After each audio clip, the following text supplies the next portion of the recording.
Alright, I'm just gonna spend a few minutes here because I have a meeting at 11:30 that I have to go to. So what I want to do is kind of look at reviews, what we have next in our course.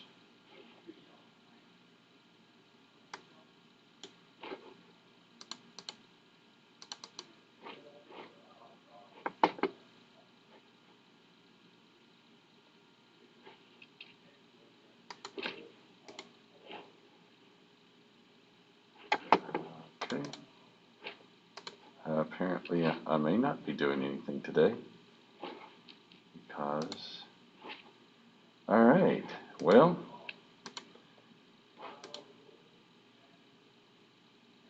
I can't do anything today. The network is not connected. Guess I could talk a little bit of, I'll try to do a little bit of what I was thinking about. Unfortunately, it won't be complete. I'm starting. I'm not rushing, That's okay. I'm running late. That's okay, because I gotta go at 11:30, so. And I can't connect to the network. It won't let me connect to getting the files, so I'm gonna have to kind of just sort of wing it.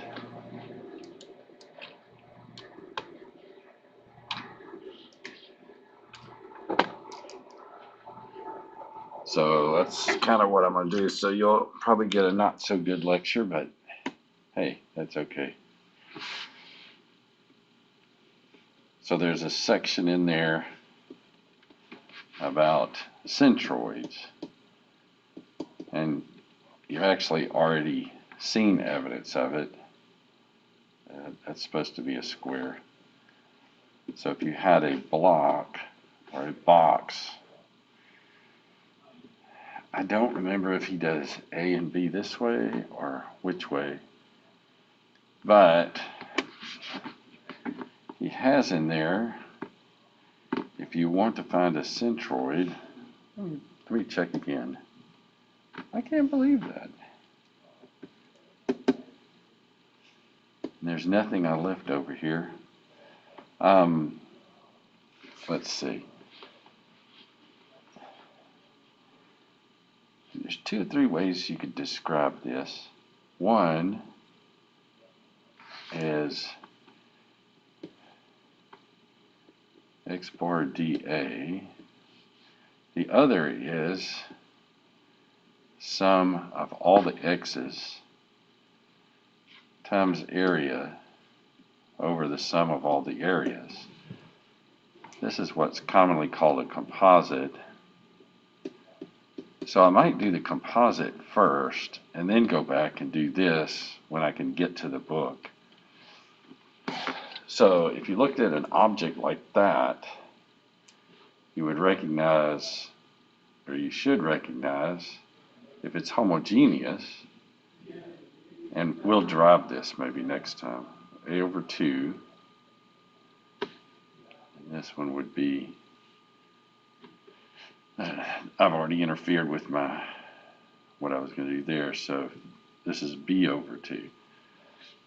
So the question might be, and this is a pretty dumb question, I'm going to do the dumb question first. If you put 2 exact blocks that were, say, right there, and let's say this was 1 foot, it's 2 foot, and this is 2 foot. So already you would know, I'm going to prove something that you already know by observation, and that is, if these things were the same material, I guess in this particular case, since it's area, it doesn't even matter if they're the same material. You're just looking for the centroid of 2 composites. So you have a centroid here and you centroid here. Well, already you know this thing is 3, this is 2. So this should be 1.5, and this should be 1. So if I go ahead and put an X and Y coordinate, how can I use this composite to get the same, something I know that I'm supposed to get here? I know the answer, but over here I'm having something different. So the way to do this is to identify the region. Now the reason I'm doing this is because you may have something that, oops, I wanted that to be a little thinner. So you might want a C channel or an I-beam. And these would be nice to be composites. Now that I've drawn those, I'm going to get rid of them. Well, I thought I was going to get rid of them. So if I go back to this and look at this formula that we're going to come up with, X bar A over sum of the areas. Now, a convenient way to do is to, make a little table. We'll call this one 1 and this one 2. And basically list for 1 and list for 2. I guess I'll put a circle around them. And in my table, I really only have 3 things, although I actually have 2 things. I have an X bar, an area, and then I have an X bar area. So I'll make a little table here, and then I'll carry on from there. So relating it back to here and to here are the origin. My X bar for 1 is just a half, and that's because this goes out 1/2. My X bar for 2 goes all the way to here, which is 1, and then this is another 1. So this becomes 2. My area here is a 2 by 1, and my area here is a 2 by 2. So now if I just take these 2 columns like an Excel spreadsheet, multiply them together, I get 2 times a half, or 1. 2 times 2 is 4, times 2 is 8. So now I can sort of, hold the control key down and do like that. This equation says you're supposed to sum that on the top and then sum this on the bottom and divide it. So if I look at the sum of the area, this would be a column here where you would put in sum of the areas, which that shouldn't be there. That would be 4 and then 5. And then the sum of the X bar A would be 9. Is that right? Wait a minute. Area. Now over here the area is 6. Why did I get 5? 4. Why did I add that to get? So this is 4 and that's 6. Sorry about that. So X bar for a composite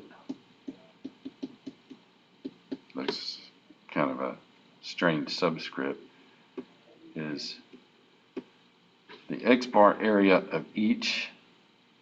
How would I do that? I'll call them I's, and sum on the I of all the areas. And so what you get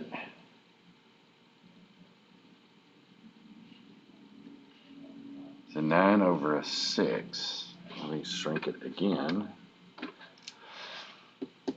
9 over a 6, same thing as a 3 times 3 over a 2 times 3, which would be 3/2, which would be 1.5, which ends up being what you wanted it to be. Now, the dumb thing here is to do I mean, you could do this, if you wanted to find y bar of a composite area, it's nothing more than this, and the sum, that's supposed to be a sub I. So if you make the table again, you could do it this way. And this is almost laughable. The y bar in each case is 1. And so, if you look one more row over, I'm sort of crowding things.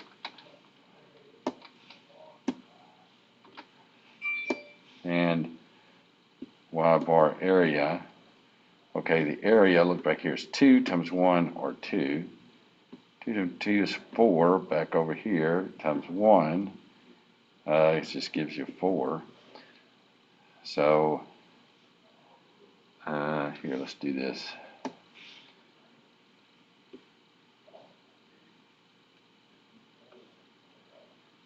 And move that down.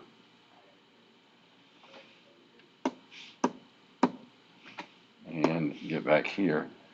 So if I put a sum on the bottom of these two, that would be 6, and that would be 2. Now, you take the 6 and put on top.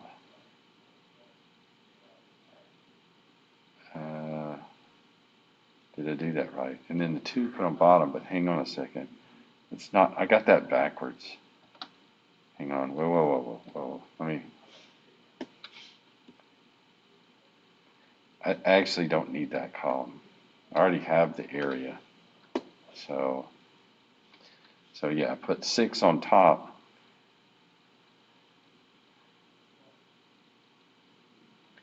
And you put 6 on bottom.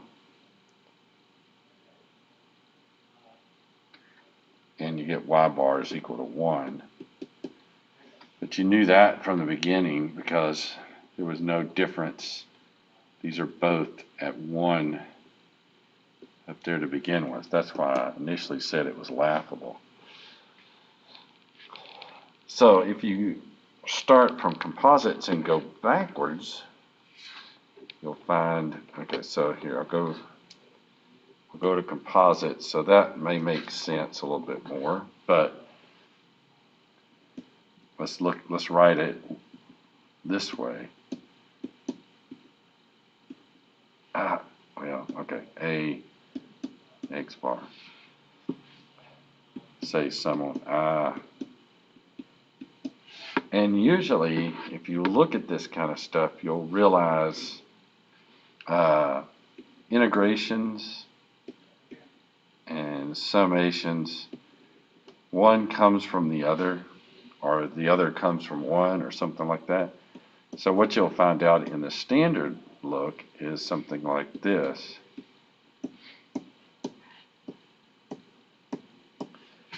So that's how you find an X bar. Now, really, he started in this point and went backwards. However, you could start at composites and go that way if you realize that you've got, maybe you have a bunch of stacked composites all together. Not a good drawing, but in which maybe this is a function. So it's some function f of x, and you want to find the centroid of this weird looking thing. You're just summing 1, 2, 3, 4, 5, 6, 7 in this case, but you can split them into 14 of them, or more and more and more, and eventually you turn into an integral. So if you had something like here, this is probably about the simplest thing you could do. Here is, I don't know, let's say the function of x is 2x or something. It has a slope of 2, and I don't know, maybe it goes out here till it goes to 1. And that's all it does. So now your D area, you gotta zoom in on this thing. What time is it? Oh, shoot, okay. Well, here, we'll zoom in on it and kind of set it up and go. Uh-oh. They gotta be over there at 11:30. I got a meeting. So if you zoom in on it, okay, hang on. dx, given that that's x, and given that this is y, then the key is the area of this thing, the d area, will be nothing more than the y, which is nothing more than the function of x dx. Now, the other key, funny thing, is the centroid sits halfway there. I'll make use of that little mark there. The centroid, well, in this particular case, I'm not dealing with the other one. I'm just dealing with the x. But if I was dealing with the y, I'd have to deal with the fact that it got elevated up. So the centroid of that little body is just x. So if you're integrating x centroid, the area, x, the f of x, which became 2x, and dx, I should have just left that 2 out, or just said it was a C1. Here, I'll just make it a C, so it's kind of constant. So it's C x squared dx from 0 to, I'll make it L. And so, what is that?